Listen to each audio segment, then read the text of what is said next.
بسم اللہ الرحمن الرحیم الحمد للہ رب العالمین والعاقبۃ للمتقین والصلاة والسلام علی خیر خلقہ محمد وآلہ واصحابہ اجمعین۔ آج علم النحو کورس میں ہمارا 22واں سبق ہے، جس میں ہم ضمیر مجرور متصل کے بارے میں پڑھیں گے۔ اس سے پہلے ہم پڑھ چکے تھے کہ اسماء غیر متمکنہ جو ہیں ان کی 10 قسمیں ہیں، اور ان 10 قسموں میں سے اول قسم مضمرات میں ہم نے بحث شروع کی تھی، اور پھر اس میں ہم نے ضمیر مرفوع متصل، ضمیر مرفوع منفصل، ضمیر منصوب متصل، ضمیر منصوب منفصل کے بارے میں بحث کی تھی۔ آج کی سبق میں ہم ضمیر مجرور کے بارے میں پڑھیں گے۔ ضمیر مجرور جو ہے یہ متصل ہوتا ہے، منفصل نہیں ہوتا۔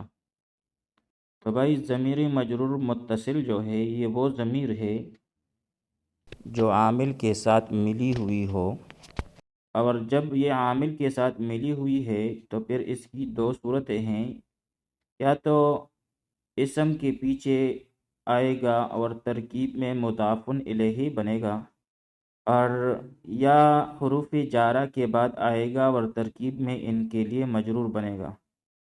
اسم کے پیچھے آنے کی مثال گردان کی صورت میں ہم پڑھیں گے: غلامی، غلامنا، غلامک، غلامکما، غلامکم، غلامکی، غلامکما، غلامکن، غلامہ، غلامہما، غلامہم، غلامہا، غلامہما، غلامہن۔ اب یہاں پر غلاموں کی اضافت ہوئی ہے ان ضمائر کی طرف، اور غلاموں جو ہے یہ اسم ہے، اور جب اسم کی اضافت اس کی طرف ہوئی ہے تو وہ اسم تو مضاف ہوگا، اور جبکہ یہ ضمیر جو ہے جو اس کے ساتھ متصل ہے یہ محلاً مجرور ہو کے مضاف الیہ بنے گا۔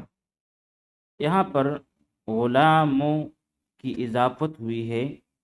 اگر ہم پہلی مثال پر غور کریں غلامی پر، تو یہ اصل میں غلاموں اور اس کے ساتھ یا لگایا گیا، جیسے کہ غلامنا میں اس کے ساتھ نہ لگایا گیا ہے، لیکن یا جو ہے یہ ماقبل کسرہ چاہتا ہے، اور یہاں پر غلاموں جو ہے یہ مبنی تو نہیں ہے، لہٰذا یہاں پر اس کو کسرہ میں تبدیل کر دیا گیا تو غلامی بن گیا۔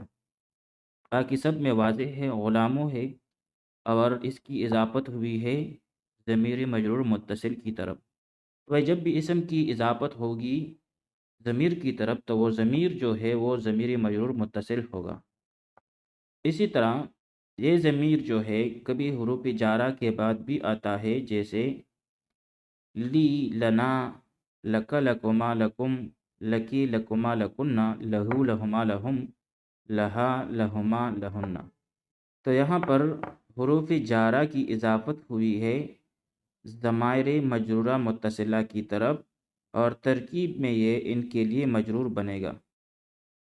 پھر حروف جارہ جو ہیں وہ 17 ہیں: باء، تاء، کاف، لام، واو، منذ، مزخلہ، رب، حاشا، من، غدا، فی، عن، علی، حتی، الی۔ حروف جارہ 17 ہیں کل، اور ان میں سے صرف 8 ایسے ہیں جو ضمیر پر داخل ہو سکتے ہیں، جیسے با، لام، ربا، من، فی، عن، علی اور الی۔ تو بھائی یہاں تک ہم نے ضمیر مجرور متصل کی بحث بھی پڑھ لی، اور ضمائر کی بحث جو ہے وہ مکمل ہو چکی ہے۔ اگلی ویڈیو میں ہم ان ضمائر میں اجرا کرنے کی کوشش کریں گے تاکہ یہ خوب واضح ہو جائے۔ وصلی اللہ تعالی علی خیر خلقہ محمد وآلہ واصحابہ اجمعین۔